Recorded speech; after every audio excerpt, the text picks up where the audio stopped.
నమస్తే, welcome to whistle. దక్షిణాది రాజకీయాల్లో మారుతున్న సమీకరణాలు, బెంగళూరులో చర్చలు, చెన్నైలో ఫైనల్ డీల్. ఇండియా కూటమి వైపు వైసీపీ అధినేత వైఎస్ జగన్మోహన్ రెడ్డి, టీవీకే అధినేత విజయ్ అడుగులు. ఇదే ఇప్పుడు దక్షిణాది రాష్ట్రాల్లో హాట్ టాపిక్.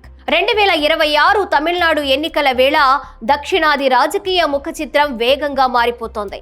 ముఖ్యంగా తెలుగు రాష్ట్రాలు, తమిళనాడుకు చెందిన అగ్రనేతలు ఇప్పుడు హస్తం పార్టీ వైపు మొగ్గు చూపుతున్నట్లు వస్తున్న వార్తలు జాతీయ రాజకీయాల్లో ప్రకంపనలు సృష్టిస్తున్నాయి. కర్ణాటక డిప్యూటీ సీఎం డీకే శివకుమార్ ద్వారా కొంతకాలంగా సాగిస్తున్న రాయబారం ఎట్టకేలకు ఒక కొలిక్కి వచ్చినట్లు కనిపిస్తోంది. బెంగళూరు వేదికగా మొదలైన మంతనాలు ఇప్పుడు చెన్నైలో ఫైనల్ డీల్ దిశగా సాగుతున్నాయి. ఓవైపు జగన్ను, మరోవైపు తమిళనాడులో క్రేజీ స్టార్ గా మారిన విజయ్ ను ఐఎన్డిఐఏ ఇండియా కూటమిలోకి తీసుకురావడంలో డీకే కీలక పాత్ర పోషిస్తున్నట్లు సమాచారం. తొలి నుంచి కాంగ్రెస్ పార్టీ పట్ల గుర్రుగా ఉన్న మాజీ సీఎం వైఎస్ జగన్మోహన్ రెడ్డికి ఇప్పుడు ఢిల్లీ స్థాయిలో లైన్ క్లియర్ అయినట్లు తెలుస్తోంది. జగన్ ఈ సంచలన నిర్ణయం తీసుకోవడానికి ప్రధానంగా 3 కారణాలు కనిపిస్తున్నాయని రాజకీయ విశ్లేషకులు వ్యాఖ్యానిస్తున్నారు. తిరుమల లడ్డూ అంశంలో బీజేపీ కూడా తనపై దేశవ్యాప్తంగా విమర్శలు చేయడం, విశ్వ హిందూ పరిషత్ ఆగ్రహం వ్యక్తం చేయడంతో బీజేపీకి దూరంగా ఉండాలని జగన్ నిశ్చయించుకున్నారనే మాట బాగా వినిపిస్తోంది. నిజానికి తొలి నుంచి బీజేపీ పెద్దలతో లోపాయికారి ఒప్పందం చేసుకున్నారనేది జగన్ పై ఉన్న ప్రధాన ఆరోపణ. అందుకే కేంద్రంలో మోదీ సారథ్యంలోని ఎన్డీఏ సర్కార్ అధికారంలోకి వచ్చి 12 ఏళ్లవుతున్నా కూడా జగన్ కేవలం అంగుళం కూడా ముందుకు సాగడం లేదని గుర్తు చేస్తున్నారు. 5 ఏళ్లు అధికారంలో ఉన్నప్పుడు కూడా జగన్ కు బీజేపీ నేతలు అండగానే ఉన్నారు. దీంతో బీజేపీ వైసీపీ మధ్య బలమైన బంధం ఉందనేది తొలి నుంచి రాజకీయ వర్గాల్లో వినిపిస్తున్న మాట. అయితే తిరుమల కల్తీ నెయ్యి వ్యవహారం ప్రస్తుతం వైసీపీకి పెద్ద ఎదురు దెబ్బగా మారింది. కల్తీ నెయ్యి వినియోగించినట్లు టీటీడీ మాజీ చైర్మన్ జగన్ సొంత బాబాయ్ వైవి సుబ్బారెడ్డి స్వయంగా ఒప్పుకున్నారు. దీంతో ఈ వ్యవహారంలో హిందూ ధార్మిక సంఘాలతో పాటు అన్ని వర్గాల ప్రజలు కూడా తీవ్ర ఆగ్రహంతో ఉన్నారు. ఈ ఇబ్బంది నుంచి బయటపడేందుకు వైసీపీ నేతలు ఎన్ని ప్రయత్నాలు చేసినా పెద్దగా ఫలితం రాలేదు. చివరికి కులం కుంపట్లు పెట్టేందుకు చూసినా ఆ ప్రయత్నం కూడా బెడిసికొట్టింది. ఇక తొలి రోజుల్లో సైలెంట్ గా ఉన్న కేంద్ర పెద్దలు ఇప్పుడు ఎదురు తిరిగినట్లు తెలుస్తోంది. బీజేపీ అనుకూల మీడియాతో పాటు జాతీయ మీడియా మొత్తం జగన్ సర్కార్ అవినీతిని ఎండగడుతున్నాయి.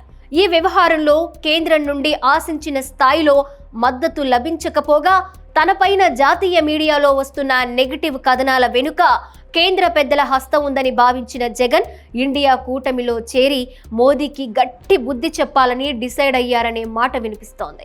ఇక తమిళనాడులో కొత్తగా పార్టీ పెట్టిన విజయ్ కూడా కాంగ్రెస్ వైపు మొగ్గు చూపుతుండడం విశేషం. పెరియార్, అంబేద్కర్లతో పాటు కాంగ్రెస్ దిగ్గజం కామరాజ్ సిద్ధాంతాలను కూడా విజయ్ తన పార్టీ ఎజెండాలో చేర్చుకున్నారు. ఇది కాంగ్రెస్ తో పొత్తుకు మార్గం సుగమం చేసింది. డిఎంకేతో పొత్తు విషయంలో కాంగ్రెస్ నేతలు కొంత అసంతృప్తిగా ఉన్న తరుణంలో విజయ్ పార్టీ కాంగ్రెస్ కు పవర్ షేరింగ్ ప్రభుత్వంలో భాగస్వామ్యం ఆఫర్ ఇవ్వడం చర్చనీయాంశంగా మారింది. చెన్నై వేదికగా తమిళనాడు సీఎం స్టాలిన్, టీవీకే అధినేత విజయ్తో జగన్ జరిపిన చర్చలు విజయవంతమయ్యాయని, వీరంతా కలిసి దక్షిణాదిలో ఒక లౌకిక కూటమిని నిర్మించబోతున్నారనే ప్రచారం జోరుగా జరుగుతోంది. ఇక త్వరలోనే జగన్ ఢిల్లీలో సోనియా గాంధీని కలిసి దీనిపై అధికారికంగా క్లారిటీ ఇచ్చే అవకాశం ఉందంటున్నారు రాజకీయ విశ్లేషకులు. ఇక జగన్ తన అనుకూల మీడియా ద్వారా త్వరలోనే ఈ విషయాన్ని అధికారికంగా ప్రకటించనున్నట్లు విశ్లేషకులు భావిస్తున్నారు. విజయ్ను జగన్ కలవడాన్ని వైసీపీ సోషల్ మీడియా అకౌంట్లలో తెగ హోరెత్తిస్తున్నారు. వైఎస్ జార్జి రెడ్డి మనవడు, వైఎస్ సునీల్ రెడ్డి కొడుకైన సాహిల్ వివాహం చెన్నైలో జరిగింది. ఈ వివాహ వేడుకకు తమిళనాడు సీఎం స్టాలిన్, కాంగ్రెస్ పార్టీ ముఖ్య నేత చిదంబరం, టీవీకే నేత విజయ్, సినీ నటులు మోహన్ బాబు, సూర్య, కార్తిక్ సహా పలువురు ప్రముఖులు హాజరయ్యారు. ఆ సందర్భంలో పనిలో పనిగా ఈ డీల్ కూడా కుదిరిందనే ప్రచారం జరుగుతోంది. విజయ్ రాక సందర్భంగా వైసీపీ నాయకులు అనిల్ కుమార్ యాదవ్ నుండి అందరూ ఎదురు చూడడం, జగన్ స్వయంగా వెళ్లి పుష్పగుచ్చ ఇచ్చి మరీ విజయ్ని ఆహ్వానించడం లాంటి పరిణామాలు ఇప్పుడు సోషల్ మీడియాలో హల్చల్ చేస్తున్నాయి. పొత్తు దిశగా జగన్ ఇప్పటికే గ్రౌండ్ వర్క్ పూర్తి చేశారు. ఇటీవలే పార్లమెంటులో నేను గెలిచినా కూడా ఎన్నికల విధానం మీద ఈవీఎంల మీద అనుమానాలున్నాయి అని వైసీపీ ఎంపీ మిథున్ రెడ్డి ద్వారా మాట్లాడించి రాహుల్ గాంధీకి జగన్ నేరుగా సంకేతాలు పంపినట్లయింది. ఈ వ్యూహం ఫలించగానే ఇప్పుడు కాంగ్రెస్ వైపు జగన్ అడుగులు వేగంగా పడుతున్నాయని అర్థమవుతోంది. ఇక మరోవైపు విజయ్ తన పార్టీని ప్రకటించినప్పటి నుంచి తమిళనాడులోని అన్ని వర్గాల ఓటర్లను ఆకర్షించాలని చూస్తున్నారు.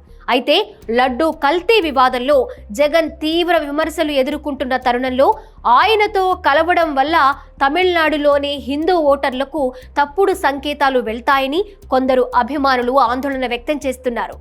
ఇప్పుడే ఆయనతో భేటీ అవసరమా? తెలంగాణలో కేటీఆర్ లెక్కన తప్పు చేస్తున్నారా అనే ప్రశ్నలు సోషల్ మీడియాలో వినిపిస్తున్నాయి.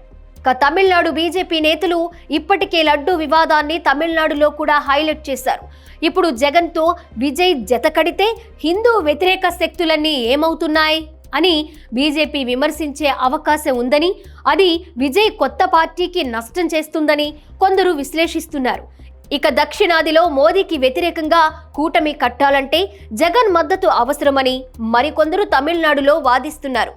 ఏదేమైనా చెన్నై వేదికగా జరిగిన మంతనాలు దేశ రాజకీయాల్లో హాట్ టాపిక్గా మారాయి.